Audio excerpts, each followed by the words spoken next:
నమస్తే. ప్రస్తుతం మనతో పాటు సీనియర్ జర్నలిస్ట్ దాము బాలాజీ ఉన్నారు. ఆయనతో మాట్లాడదాం. నమస్తే సార్. నమస్తే. సార్ జీవి రెడ్డి ప్రత్యేకంగా చెప్పుకోక్కర్లేదు. నిన్నటి నుంచి ఇది ఒక వార్త అయిపోయింది. ఆయన రాజీనామా చేయడానికి ఈగోనే కారణం అని చెప్పేసి ఆయన సొంత పార్టీ వాళ్ళే అంటున్నారు. అసలు ఏంటి సార్ వాస్తవాలు? జీవీ రెడ్డి రాజీనామా గురించి నిన్న కూడా నేను చెప్పాను. అయితే ఇప్పుడేందంటే నిన్నటి వరకు తెలుగుదేశంలో కూడా జీవీ రెడ్డి పట్ల ఒక సాఫ్ట్ కార్నర్ కనిపించింది. అంటే జీవీ రెడ్డి రిజైన్ చేసే వరకు తెచ్చుకొని ఉండకూడదు, చంద్రబాబు జీవీ రెడ్డిని వదులుకొని ఉండకూడదు, ఆయన రాజీనామాని ఆమోదించకుండా ఉండాల్సింది. ఆయనకి ఒకవేళ ఆ పోస్టు సూట్ కాలేదనుకుంటే వేరే పోస్టు ఆయనకి ఇచ్చి ఆయన్ని పెట్టుకోవాల్సింది. ఎందుకంటే రెడ్డి సామాజిక వర్గానికి చెందినప్పటికి కూడా జగన్తో ఆయన పోరాడాడు. ముఖ్యంగా అధికారం లేనప్పుడు తెలుగుదేశం తరఫున గట్టిగా నిలబడ్డాడు. స్పోక్స్ పర్సన్గా చాలా హానెస్ట్గా పనిచేశాడు. రెండవది సబ్జెక్ట్ ఉన్న వ్యక్తి. పర్సనల్గా ఎవరిని అటాక్ చేయడం అలాంటిది కాదు. ఆయనకి సబ్జెక్ట్ ఉంది, ఇంటిగ్రిటీ ఉంది. అలాంటి వ్యక్తులు పార్టీకి దొరకడం కష్టం. అలానే మనం ఒకసారి అధికారంలోకి వచ్చినాక ఇలాంటి వ్యక్తుల్ని నిలబెట్టుకోవడం చాలా ఇంపార్టెంటు. కానీ చంద్రబాబు ఆ పని చేయకుండా అతన్ని వదులుకున్నాడు. ఈయన పాత పద్ధతుల్లోనే చంద్రబాబు పరిపాలన చేస్తున్నాడు అన్న అసంతృప్తి నిన్నంతా కనబడింది. అయితే మెల్లగా ఇవాళ జీవీ రెడ్డి మీద ఒక నెగిటివ్ యాంగిల్లో స్టోరీలు రావడం మొదలుపెట్టాయి. అదేంటంటే జీవీ రెడ్డి ప్రధానంగా అతనిలో పదవి రాగానే అహంకారం వచ్చేసింది. అహంకారం వచ్చి ఒక ఐఏఎస్ ఆఫీసర్ని పట్టుకొని రాజద్రోహం చేశాడు. అక్కడ ఒక సంస్థ అన్నాక అనేక సమస్యలు ఉంటాయి. నువ్వు అనుకున్నట్టే నువ్వు ఆ చైర్మన్ అయిపోగానే నీకు నచ్చినట్టు మొత్తం మారిపోదు వ్యవస్థ. దాని వెనుక అనేక వ్యవహారాలు ఉంటాయి. సో వాటిని అంతా జాగ్రత్తగా డీల్ చేసుకొని దాన్ని ఎలా సంస్కరించాలా అనేది జాగ్రత్తగా డీల్ చేసుకో. ఉద్దేశం మంచిదైతే సరిపోదు. మెథడ్స్ ఏంటి, ఐఏఎస్ వ్యవస్థ ఎలా పనిచేస్తుంటుంది, సిస్టమ్ ఎలా పనిచేస్తుంటుంది అర్థం చేసుకొని దానికి తగినట్టుగా వెళ్ళాలి. కానీ నువ్వు ఇగో పెట్టుకొని నా మాట వినట్లేదు, నేను ఇక్కడ బాసు అనుకుంటే కుదరదు. సాక్షాత్తు ప్రధానమంత్రి అనుకున్నట్టే జరగదు. ప్రధానమంత్రి అనేక విషయాల్లో సరెండర్ అవ్వాల్సి వస్తుంది. ఎవరైనా దేశం పవర్ అనేది అబ్సల్యూట్గా ఒక వ్యక్తి చేతులు ఉండదు. కానీ ఈయన ఇగోకి పోయి నా మాట ఐఏఎస్ ఆఫీసర్ ఇతను వినాలి, నా మాట విన్నప్పుడు నేను ఎందుకు ఇక్కడ అన్న ధోరణితో వ్యవహరించాడు. దానివల్లనే ప్రాబ్లము. చంద్రబాబు నిర్ణయం కరెక్టే, ఇలాంటి వాళ్ళు ఉంటే ఇంకా డ్యామేజ్ జరుగుతుంది అనేది ఆ వెర్షన్ను తీసుకొస్తున్నారు. ఇంకా ఆయన మీద ఇంకా వేరే బ్యాడ్ ఏం లేదు. ఆయనకి ఇగో ఆయన ఇవి తెలియకపోవడం వల్ల సిస్టమ్ని ఎలా వర్క్ చేయించాలి అని తెలియకపోవడం వల్ల ఇగోకి వెళ్ళాడు. ఇగోగా తీసుకొని బయట పబ్లిక్గా ఆయన మీటింగ్ పెట్టేసి ఐఏఎస్ ఆఫీసర్ అయిన ఎండి అయిన దినేష్ కుమార్ రాజద్రోహం చేశాడని చెప్పేసరికి ఒక్కసారిగా ఐఏఎస్ ఆఫీసర్లంతా కూడా వ్యతిరేకత రావడానికి కారణమయ్యాడు. ఎందుకంటే ఈయన ఒక చిన్న సంస్థ, అది ఒక చిన్న సంస్థకి చైర్మనే ఒక ఐఏఎస్ ఆఫీసర్ని ఇలాగా రాజద్రోహం అని మాట్లాడితే ఐఏఎస్ ఆఫీసర్లు అందరూ కోపం రావడం సహజం. ఈయన తప్పు చేశాడు అనేది ఇప్పుడు ఈ వెర్షన్ వస్తుంది. సో ఓవరాల్గా మనం ఇంకొకసారి అసలు ఏం జరిగింది దీంట్లో, ఈయన తప్పేమన్నా ఉందా, చంద్రబాబు దీన్ని ఇంకొక రకంగా డీల్ చేసి ఉండాల్సిందా అనేది మనం మాట్లాడుకుంటే, బేసిక్గా ఏపీ ఫైబర్ నెట్ కార్పొరేషన్ అనేది ఎప్పటి నుంచో వివాదంలో ఉంది. గతంలో ఇది యాక్చువల్గా 2017లో ఆంధ్రప్రదేశ్లో ఇంట్రడ్యూస్ చేశారు. ఇది సెంట్రల్ గవర్నమెంట్ ప్రాజెక్టు, డిపిఐ అంటారు, డీటెయిల్ పబ్లిక్ ఇన్ఫ్రాస్ట్రక్చర్. దాని కింద గ్రామాలకి చీపుగా ఫైబర్ నెట్ అంటే ఇంటర్నెట్టు, టీవీ, ఫోను ఈ 3 రకాల సౌకర్యాలని అందించడం. ప్రైవేటు ప్లేయర్స్ కంటే కూడా తక్కువలో ఇచ్చి, ప్రైవేట్ ప్లేయర్స్ ఏంటంటే రిమోట్ ఏరియాస్కి వాళ్ళు కేబుల్ అవన్నీ వేరు కాబట్టి గవర్నమెంటే చేయడం వల్ల డీటెయిల్ పబ్లిక్ ఇన్ఫ్రాస్ట్రక్చర్ని డెవలప్ చేయాలనేది సెంట్రల్ గవర్నమెంట్ ప్రాజెక్టు స్టేట్ గవర్నమెంట్లకి కూడా చెప్పింది. అందులో భాగంగా 2017లో 17 లక్షల కనెక్షన్లు ఇవ్వగలిగారు చంద్రబాబు. దీంట్లో అక్రమాలు జరిగాయని చెప్పి జగన్ ప్రభుత్వం వచ్చినాక ఏపీ ఫైబర్ నెట్ స్కామ్ అనేది పెట్టింది. అది మనం చాలాసార్లు చెప్పుకున్నాం. లోకేష్, వేమూరి హరికృష్ణ వీళ్ళ అందరూ ఇన్వాల్వ్ అయినారు. ఆ కేసు ఉంది ఇంకా. సో దాని తర్వాత జగన్ వచ్చినాక దాంట్లో మళ్ళీ అక్రమాలు జరిగాయి అనేది తెలుగుదేశం ఆరోపించింది. ఫర్ ఎగ్జాంపుల్ ఆర్జీవికి వ్యూహం సినిమాకి దాదాపు 2 కోట్ల వరకు డబ్బులు ఇచ్చేశారు.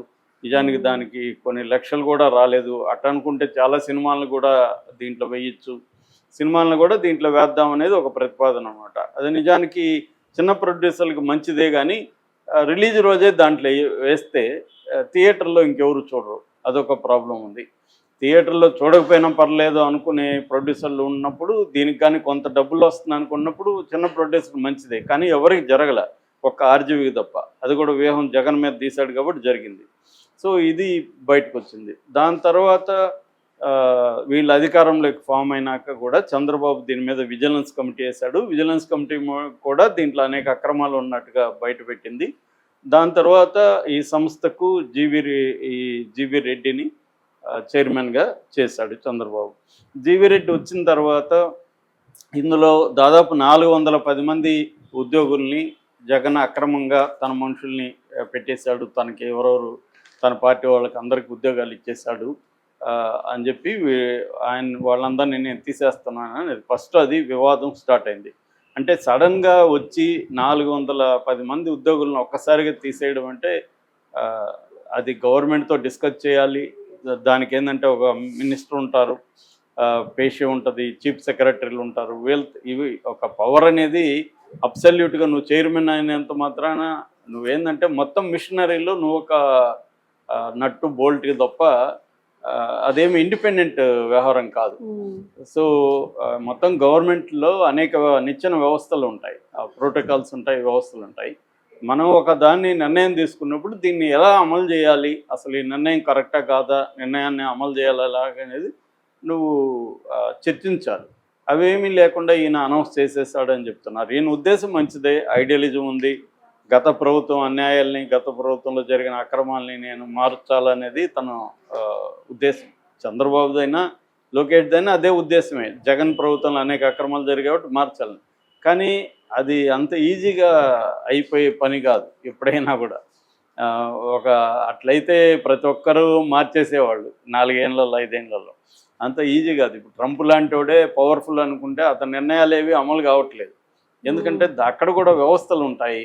ఒక నిర్ణయం తీసుకుంటే దాని రియాక్షను రకరకాల వ్యవస్థలో భాగంగా ఉంటారు తప్ప నేను ప్రధానమంత్రి, నేను ముఖ్యమంత్రి, నేను మార్చేస్తా మొత్తం అంటే జరగదు. అట్లా జరగకూడదనే అనేక వ్యవస్థలని డెమోక్రసీలో పెట్టారు. లేదంటే whims and fancies of a single guy తో వదిలేస్తే అతని నిర్ణయాలు, అతని ఉద్దేశం మంచిదైనా కూడా నిర్ణయాల వల్ల చాలా ఎఫెక్ట్ అయ్యే అవకాశం ఉంది. అందుకని ఇతను కూడా అది చేశాడు ఫస్ట్. దాని తర్వాత ఇతను కొన్ని అక్రమాలు ఉన్నట్టుగా ఇప్పుడు కూడా జరుగుతున్నట్టుగా కొన్ని కనిపెట్టాడు. ఎవరు? జీవీ రెడ్డి. అదేంటంటే ఒకటి జిఎస్టీకి ఫైన్, జిఎస్టీ దాదాపు 300 కోట్ల పైన ఫైన్ వేసింది. ఈ ఫైన్ వేయడానికి కారణం అధికారుల అలసత్వం. అంటే సకాలంలో డబ్బులు జిఎస్టీ పే చేయకపోవడం వల్ల ఫైన్ వేసింది. సో ఇక్కడ అధికారుల అలసత్వం ఉంది. అంతవరకు అది ఈయన ఫైండ్ అవుట్ చేసింది రైటే. అట్లాగే ఒక 60 కోట్లు వెండర్స్కి ఇవ్వద్దని విజిలెన్స్ కమిటీ రికమెండ్ చేసినా కూడా వెండర్స్కి రిలీజ్ చేసేసారు. ఈ 60 కోట్లు రిలీజ్ చేయడం కూడా ఆ మేరకు నష్టం.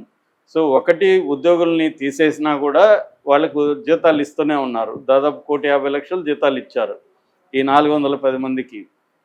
సో ఉద్యోగులు నేను తీసేసినా మీరు ఎందుకు జీతాలు ఇస్తున్నారు అనేది ఈయన ఫస్ట్ పాయింట్. సెకండు ఈ జిఎస్టీ, థర్డ్ విజిలెన్స్ వద్దన్నా కూడా వెండర్స్కి ఇచ్చారు.